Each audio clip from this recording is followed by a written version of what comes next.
It is very disturbing, and this is a critical moment. First of all, an idiotic tweet saying that something was a communist takeover, an infrastructure bill that is bipartisan, that Mitch McConnell's running around bragging about, and other Republicans are running around bragging about. That's communist. It's crazy. You know, in Wide World of News this morning, interesting, well, not interesting, very just a challenging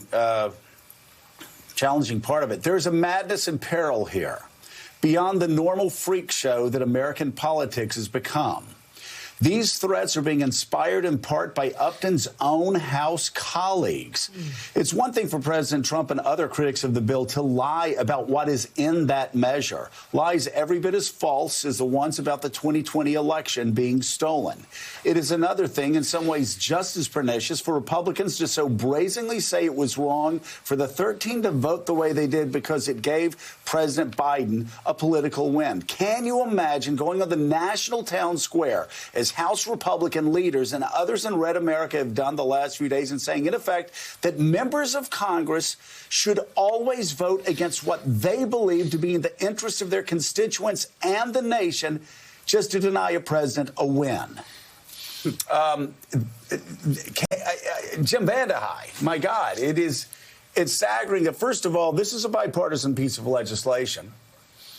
It's a piece of legislation that the minority leader, the Republican, Mitch McConnell, the Senate side has supported, that other Republicans have supported, that Republicans in the House have supported. It's for roads. It's for bridges. It's for airports. It's for broadband. And Kevin McCarthy's Republican Party has gotten to the point now in the House of Representatives where their caucus is putting out memes about killing other members of Congress and ginning up threats because people are doing and voting for what is in the best interest of their own constituents.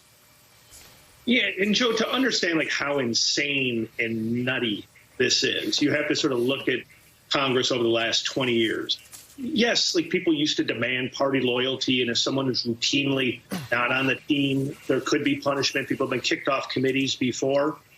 This is absurd, right? You're talking about a bill that passed the Senate with Republicans, as you said, that Mitch McConnell supports, that, by the way, even Republican members in the House, their people are going to benefit from it, right? A lot of this money is spread out, goes to rural America, brings broadband, does other things. To do this after they did to Liz Cheney is something we've not seen before. This idea that it's basically thought police. You either have to be with us or you have to get the hell out of the party. That's weird. And by the way, it's dangerous. This idea that Liz Cheney says, oh, I think that something that happened, get out of here. And now here's a bill that I've been saying I support. Now get out of here, or I get threats. And that's this idea, this notion now that there's this war-like dimension to politics, particularly among Republicans in the House, those that are aligned with Trump, this us against them that permeates everything. Again, we've always had us versus them. But this idea that instantly you should be rejected or threatened because you voted for a bill that's going to move money to your constituents is just a new level of insanity, and it's just going to narrow what Republicans can appeal to, especially in the House. And you're seeing a pretty big break now between the House and the Senate, where Mitch McConnell obviously doesn't like Trump, still does what he wants him to do, but doesn't like him, and you see Republicans going their own way.